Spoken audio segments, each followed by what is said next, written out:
Did you know that there are legal ways to drink in the United States under the age of 21? This statement may seem far-fetched, and although these exceptions are limited to only 29 states, it is true.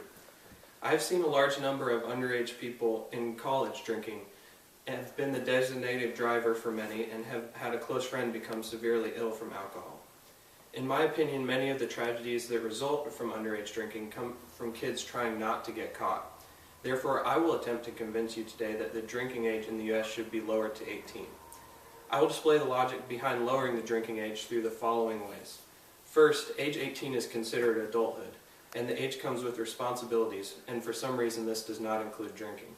Second, we will survey the underage drinking habits and reasons for drinking. Finally, I will propose that there should be a shift in funding from keeping teens from drinking to educating them on the consequences of drinking.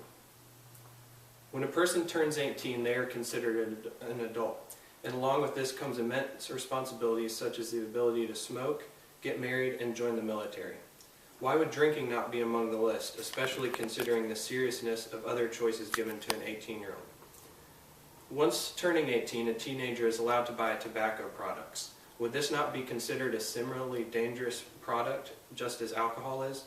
According to the Centers for Disease Control and Prevention website, more deaths are caused each year by tobacco use than by all deaths from HIV, illegal drug use, alcohol use, motor vehicle injuries, suicides, and murders combined.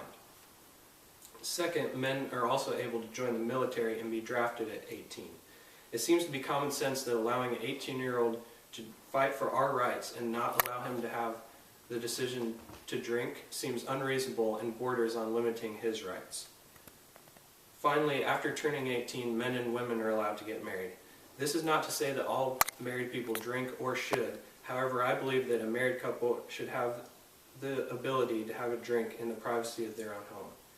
It seems that with these choices that drinking would not be much more of a responsibility, and certainly no more dangerous than the other choices 18-year-olds are able to make.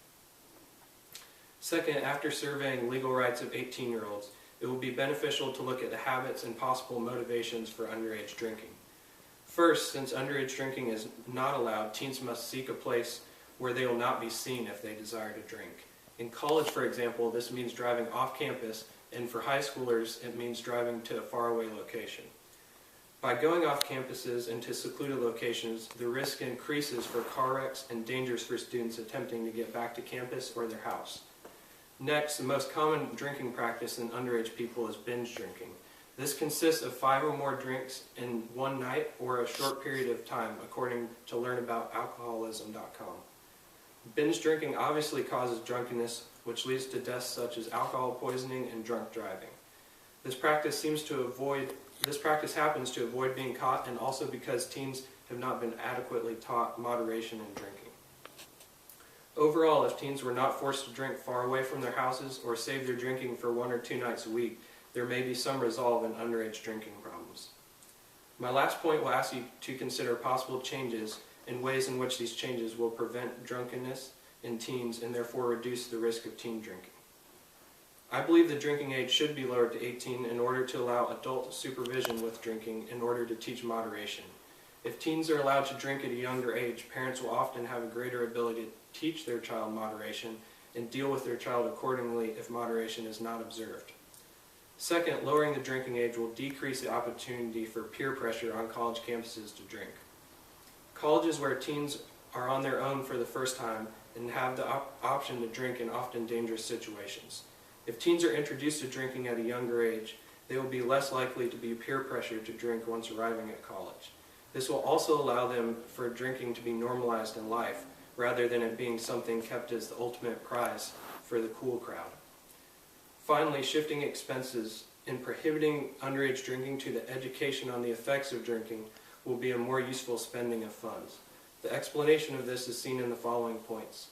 Obviously, underage drinking is a major problem still, so the drinking law has not been effective.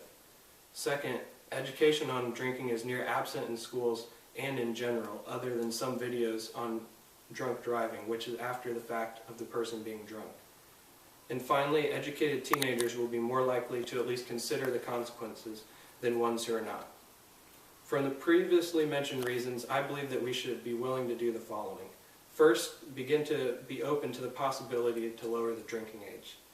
And once you have accepted this idea, begin to take the necessary steps to contact and send letters to your local government officials.